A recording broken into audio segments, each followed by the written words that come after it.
There's a reason that you haven't quit your job and actually started your business yet. You've watched all the gurus, you've read all the books, you've listened to endless podcasts, but the reality is you're making this way more complicated than it needs to be. All the tactics and the strategies that you're consuming are just overwhelming you and stopping you from actually starting. I built Outplayed.com to $50 million in lifetime revenue with over 200,000 customers, and I can tell you that business isn't that complex. In this video, I'm going to give you the 6 simple steps that I used. It's nothing fancy, it's just what works. Because every day that you don't start, those doubts are just going to get bigger and bigger, and starting is just going to get harder. So step 1, here's why most people fail at starting a business before they even begin. Everyone's got a notes app on their phone full of million-pound ideas, but very few people actually have the guts to go ahead and choose an idea. So here's a simple framework to figure out which one of those ideas isn't complete rubbish. And there's really only 2 things that matter. The first thing you want is competition. And I know that sounds counterintuitive, but there is a reason for that. Because if someone is already doing what you want to do and they're making money, that proves to you that people actually want to pay for it. So if you're telling me that you found this amazing opportunity, but no one else is doing it, that tells me that either you haven't looked properly for the competition, or more likely is someone's already tried it before and they found out that people just don't want to pay for it. It's extremely rare that you found something genuinely new that no one's done before that people actually want to pay for. The second thing is look at what people hate about your competitors. Go and read their 1-star reviews and use their product yourself. So I'm looking at starting something right now, and I found a competitor that's doing 200 million in revenue, which sounds amazing, and it is. But if I take a look at their reviews on Trustpilot, they're full of 1-star reviews. This is awful. This is complete rubbish. Why do I pay for this? The support is non-existent. That tells me that there's an opportunity there, because every one of those complaints is basically them telling me this is what they would pay for, this is what they want, and that's how you can differentiate. And by the way, if you like simple frameworks like this, make sure you go ahead and subscribe to the channel, because my goal is to make it as simple as possible for you to start a business and make millions. But the reality is your first business is not going to be perfect, but you're going to learn way more in a week of actually doing something than you will in a year of thinking about it. The whole point is to stop thinking about what might work and just test by actually doing. Test if people will give you money for what you're selling. There's no faster way to validate your business idea. Step 2 is probably the most important part of starting a business, and it's the one thing that pretty much everyone gets wrong. And I made the exact same mistake myself with Outplayed at the start. I thought that it was enough to have a good enough product. And what we did was we helped people make money on the side. And that was students, single mums, pensioners, basically anyone with spare time could use the product. But we started losing market share to competitors. And the reason for that was I had no idea who our best customers were. So we did something really basic. I aggressively surveyed our customer base to find out who our best customers were. And I offered incentives, I got as much data as possible, and I mapped the results against the customers who had spent the most money with us. And what I found completely changed the trajectory of my business. We discovered a very specific type of premium customer that absolutely loved what we did. And when we focused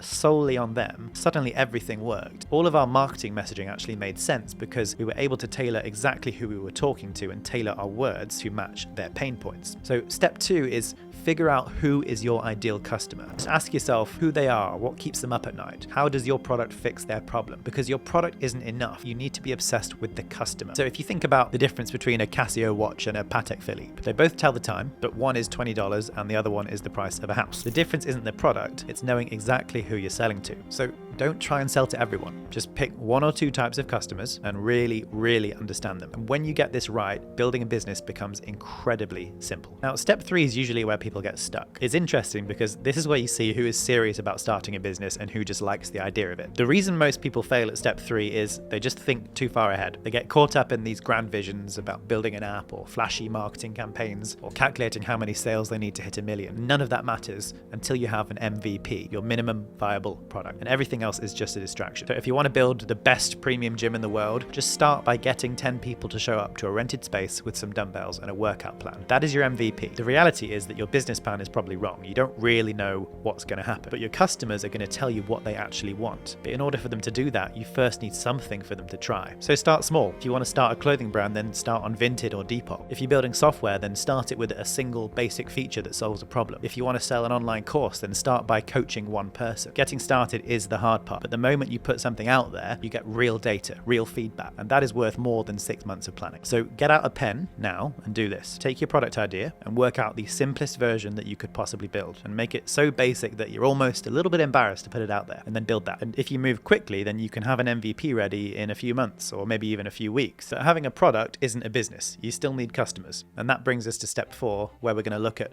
where you'll be getting your first customers and why most people get their marketing completely wrong. Good marketing doesn't require require a massive budget. It doesn't require a marketing degree or a huge following. We're living in this unprecedented time where you can get customers for basically no money at all, and this has never been possible before. You can put your product in front of millions of people without spending a penny. The algorithms on social media, they don't care what your follower count is anymore. All they want is content that people actually want to watch. And I can't overemphasize this enough. A single video that goes viral can completely change your life. A small business that's just started with no followers can make one video and it can go viral and generate millions in sales. This is exactly what happened to Tabs, which is $1 million chocolate brand, and they sell aphrodisiac chocolate, and they built their entire business on viral TikTok content. You even get people cleaning pools and pressure washing driveways, and they're building 7-figure businesses just by filming what they do every day. So step 4 is you've got to relentlessly market your product to your ideal customer. Pick your platform, TikTok, Instagram Reels, YouTube Shorts, LinkedIn, Twitter, wherever your customers actually spend their time. Then just make content consistently. Look at what's working. What are other people doing? What are they sharing? What can you do to copy that, but make it just a little bit better? Because good content spreads by itself. And then when something works, when you found a format that people like, that's where you put money behind it. You take your winning posts,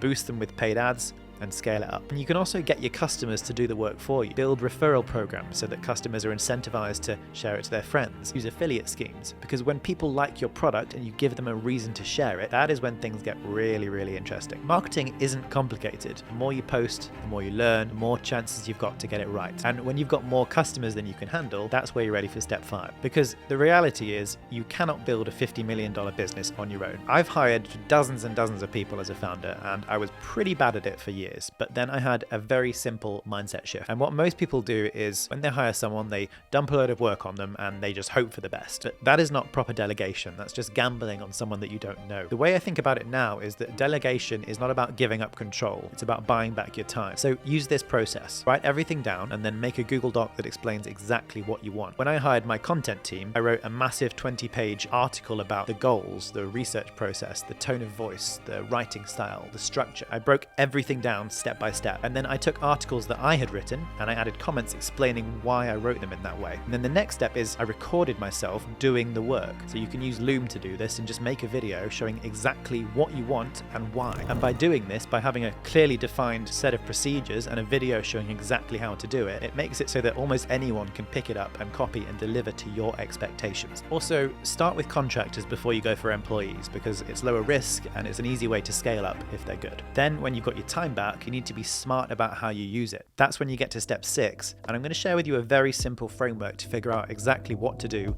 with those extra hours. Most people think that running a business is about working harder, and that's not the case. The reality is that once you have a team, your decisions matter more than your work, and good decisions come from data. So I was advising a company last week that was hemorrhaging money on their marketing. They had no idea what their customer acquisition cost was, their conversion rates, or even basic metrics about their website traffic. It's very simple. You need to know your numbers. What does each customer cost to acquire? How much is each customer spending with you? Whereabouts are they dropping off in your sales funnel? So I use tools like Google Analytics, Mixpanel, Kissmetrics, and they tell me all of this stuff. It's impossible to manage something that you don't measure, so you've got to start with this step. And then when you have that data, your job is to act on it. So if your cost of customer acquisition suddenly spikes, that tells you that something's wrong with your marketing and you've got to fix it. This is exactly how Elon Musk runs his companies. Every week he finds the biggest problem and he focuses on fixing it. And that's 52 major problems that he solves every year. One of my favorite quotes captures this perfectly, which is, you can only manage what you measure.